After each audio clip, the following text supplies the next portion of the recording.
नमस्कार विद्यार्थियों। तो सदस्य में हम करेंगे प्रश्नावली नंबर 7, जिसमें हमें दे रखा है निर्देशांक ज्यामिति। निर्देशांक ज्यामिति में क्या कुछ है और ये बोर्ड एग्जाम में, मतलब बोर्ड एग्जाम की दृष्टि से कितनी इंपॉर्टेंट है। तो बोर्ड एग्जाम की दृष्टि से देखो बहुत इंपॉर्टेंट प्रश्नावली है, क्योंकि ये 7 अंक की प्रश्नावली है। बोर्ड में इसमें 7 अंक के प्रश्न पूछे जाते हैं, 7 नंबर के, और छोटी सी प्रश्नावली है 7 नंबर की। तो अच्छे से करेंगे इसको। तो देखिए इसमें हमें किसका अध्ययन करना है, निर्देशांक ज्यामिति, यानी कि ग्राफ के बारे में जो दे रखा होता है, एक्स अक्ष और वाई अक्ष, उनका अध्ययन हम करेंगे। तो सबसे पहले देखिए कि एक्स अक्ष का जो निर्देशांक है, एक्स निर्देशांक, उसे क्या कहते हैं। एक्स निर्देशांक को कहते हैं भुज। एक्स निर्देशांक को क्या कहते हैं, भुज कहते हैं। और वाई निर्देशांक को क्या कहते हैं, कोटि कहते हैं। ये दो बातें आपको ध्यान रखनी है। एक्स निर्देशांक को भुज कहेंगे, वाई निर्देशांक को कोटि कहेंगे। और अगर कोई बिंदु एक्स अक्ष के ऊपर है, एक्स अक्ष पर है, तो उसका निर्देशांक क्या होगा, एक्स कोमा जीरो। कहने का मतलब ये है कि एक्स अक्ष के ऊपर वाई का मान क्या होता है, जीरो होता है। और वाई अक्ष पर अगर कोई बिंदु है तो उसका निर्देशांक होगा जीरो कोमा वाई, यानी कि वाई अक्ष के ऊपर किसका मान जीरो होगा, एक्स का। जैसे ये मान लीजिए ग्राफ है एक, ये ग्राफ में कौन सी अक्ष है, वाई अक्ष, और ये है एक्स अक्ष। ये अक्ष एक्स अक्ष और ये है वाई अक्ष। और ये जो बिंदु है इनका प्रतिच्छेद बिंदु दोनों का, एक्स अक्ष और वाई अक्ष का, इसे कहते हैं मूल बिंदु। इसके निर्देशांक होते हैं जीरो कोमा जीरो। यहाँ से हम इसमें बढ़ते जाएंगे, 1 2 3 ऐसे, 4 5 ऐसे चलेंगे। इधर चलेंगे तो माइनस में, और वाई एक्स में ऊपर की ओर प्लस में, और वाई एक्स में नीचे की ओर, जो मूल बिंदु से नीचे की ओर है वो क्या होगा, माइनस में होगा। इसमें देखिए अगर मैं ये पॉइंट लूं, ये वाला पॉइंट, इसमें एक्स का मान तो 3 है, एक्स का मान कितना है, 3। और वाई इधर कितना है, वाई ये रहा, वाई इधर इस पॉइंट पर कितना है, इस लाइन में जीरो है। कितना है, जीरो। अगर मैं 4 लूं एक्स का मान, तो भी वाई कितना रहेगा, जीरो। और ये सारे मान अपने कहाँ ले रहे हैं, एक्स अक्ष के ऊपर ले रहे हैं। तो कहने का मतलब ये है कि एक्स अक्ष के ऊपर तो वाई जीरो होगा, और वाई अक्ष के ऊपर एक्स का मान जो है वो क्या होगा, जीरो होगा। जैसे एग्जांपल इसमें ऐसे ले लीजिए, ये वाई अक्ष है, इसमें 1 2 3 4, अगर ये पॉइंट लेना है तो इसमें एक्स और वाई, एक्स को पहले लिखते हैं। तो पहले एक्स, एक्स कितना है इसमें, एक्स ये जीरो, तो ये रहा एक्स, इसमें कितना आएगा, जीरो। और वाई का मान 4, तो ये पॉइंट होगा 0,4, ये पॉइंट होगा 0,3, 0,2, 0,1। तो इस प्रकार इन बिंदुओं का निर्धारण हम करेंगे। हमने दो बातें पढ़ी कि एक्स के निर्देशांक को तो कहते हैं भुज, और वाई के निर्देशांक को कहते हैं कोटि। प्लस इसके साथ साथ क्या क्या पढ़ा आपने, कि एक्स अक्ष के ऊपर, एक्स अक्ष पर कौन जीरो होगा, वाई जीरो होगा। और वाई अक्ष पर, वाई अक्ष के ऊपर कौन जीरो होगा, एक्स जीरो होगा। तो ये आपको ध्यान रखनी है। एक्स के निर्देशांक को क्या कहते हैं, भुज कहते हैं। वाई के निर्देशांक को कोटि कहते हैं। एक्स अक्ष के ऊपर वाई का मान जीरो होगा, वाई अक्ष के ऊपर एक्स का मान जीरो होगा। इतनी बात ध्यान रखने के बाद में अब आप देखिए, कोई बिंदु दे दे आपको, उससे पूछे कि इसकी एक्स अक्ष से दूरी, वाई अक्ष से दूरी। तो ये बिंदु लेता हूं मैं एक बार इसमें, ये बिंदु एक्स का मान इधर 3 लिया मैंने, और वाई का मान इधर मैंने 4 लिया। तो ये पॉइंट है 3,4। तो अगर आपसे पूछ ले बिंदु 3,4 की, बिंदु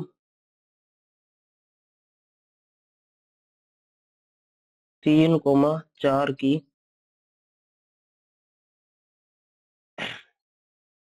दो प्रश्न बनेंगे इसमें। एक्स अक्ष से दूरी, एक्स अक्ष से दूरी, और इसी की पूछ ले वाई अक्ष से दूरी।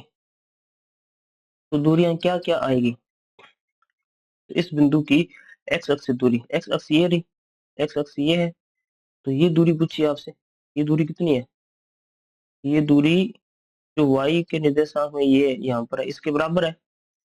तो ये यहाँ पर वाई वाला 4 है, तो ये भी कितना होगा, 4। तो एक्स अक्ष से दूरी कितनी आई इसकी, 4। तो इस बिंदु की वाई अक्ष से दूरी, वाई अक्ष ये है, तो ये दूरी कितनी आएगी, इसके बराबर आएगी इस लाइन के, और ये कितना है यहाँ से यहाँ तक की दूरी कितनी है 3, तो यहाँ पर कितना आ जाएगा 3। बिंदु क्या था 3 4, दूरी क्या आई 4 3।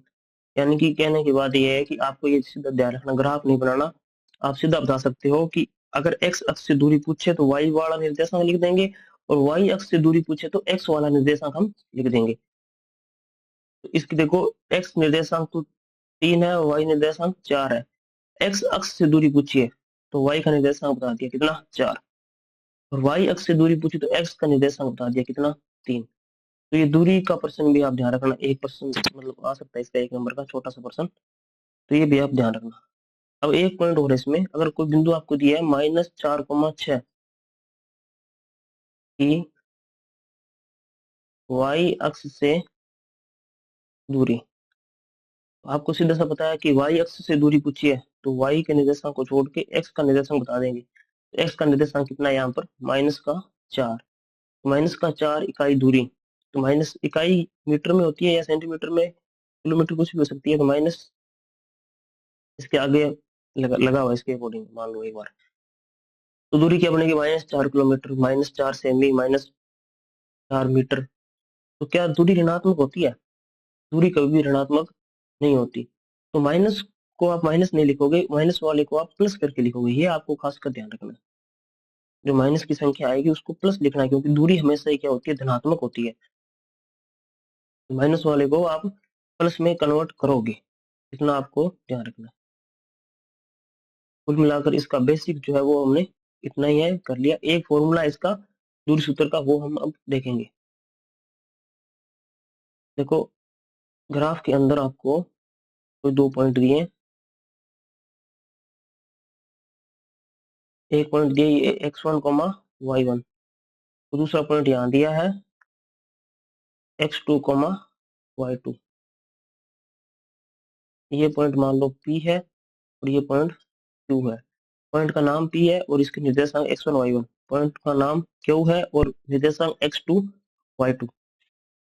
तो P और Q के बीच की अगर दूरी पूछे आपसे, P और Q के बीच की दूरी, तो P और Q के बीच की दूरी कैसे निकालोगे? इसका फॉर्मूला है ये दूरी सूत्र PQ, रूट x2 - x1 का होल स्क्वायर कर देंगे प्लस y2 - y1 का होल स्क्वायर कर देंगे। और इसमें भी लिखा हुआ है, ध्यान दे कि दूरी सदैव क्या होती है ऋणोत्तर। ऋणोत्तर मतलब ऋण से इतर, ऋण से इतर, ऋण मतलब ऋणात्मक संख्या से इतर यानी कि परे, ऋणात्मक नहीं होगी। दूरी हमेशा ही क्या होती है, हम केवल धनात्मक वर्गमूल ही लेते हैं। वर्गमूल देखो, वर्गमूल करते हैं तो मान प्लस माइनस का आता है। जैसे 36 का वर्गमूल करोगे तो +-6 आएगा। तो आपको हमेशा एक प्लस वाला ही मान लेना है, माइनस वाला मान आपको नहीं लेना। किसी भी संख्या का अगर वर्गमूल करते हैं तो हमेशा ही उसके दो मान आते हैं, प्लस और माइनस में। जैसे मान लो वर्गमूल 81 है, वर्गमूल 81 का मान हमेशा क्या आएगा, +-9 आएगा। क्योंकि अगर प्लस के 9 का वर्ग करते हैं तो भी 81 आता है, माइनस के 9 का वर्ग करते हैं तो भी क्या आता है 81 ही आता है।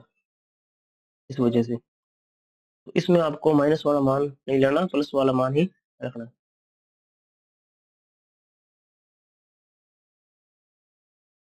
इसके बाद अब देखिए आप 7.1 में सामान्य परिचय हो गया, इसका प्रश्न करते हैं।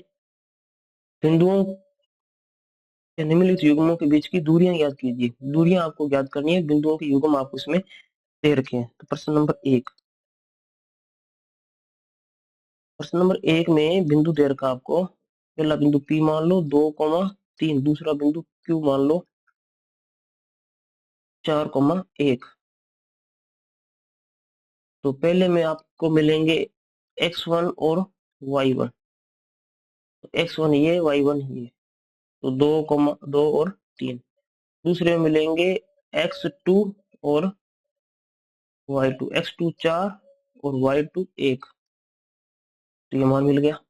अब आपको निकालनी है दूरी, तो दूरी PQ, दूरी PQ बराबर रूट दूरी का फॉर्मूला x2 - x1 की whole square plus y2 - y1 की होल स्क्वायर। इसमें वैल्यू पुट कर देंगे आगे। x2 की वैल्यू कितनी है? x2 की वैल्यू 4, x1 की वैल्यू है 2, 4 माइनस 2 की होल स्क्वायर।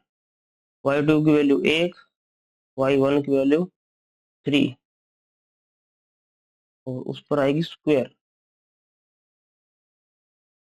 तो 4 माइनस 2 का स्क्वायर, 4 माइनस 2 का स्क्वायर 2, 2 का वर्ग,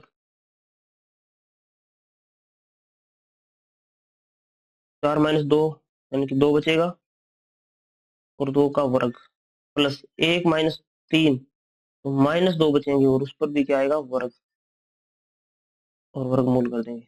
2 का वर्ग 4, माइनस 2 का वर्ग भी 4, तो 4 प्लस 4 8, √8, या फिर इसको लिख सकते हो आप 2√2 इकाई।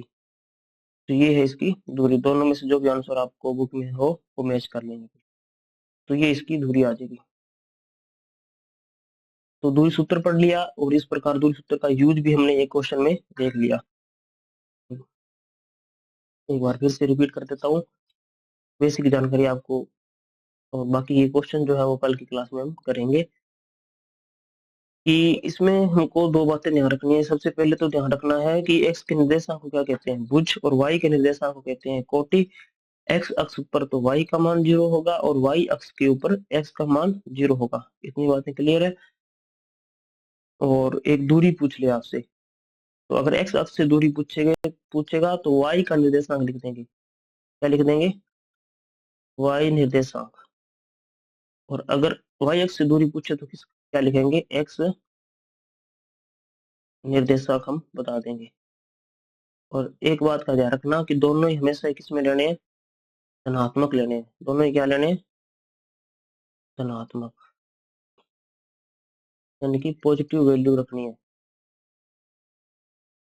बाकी के जो क्वेश्चन है वो हम नेक्स्ट क्लास में करेंगे।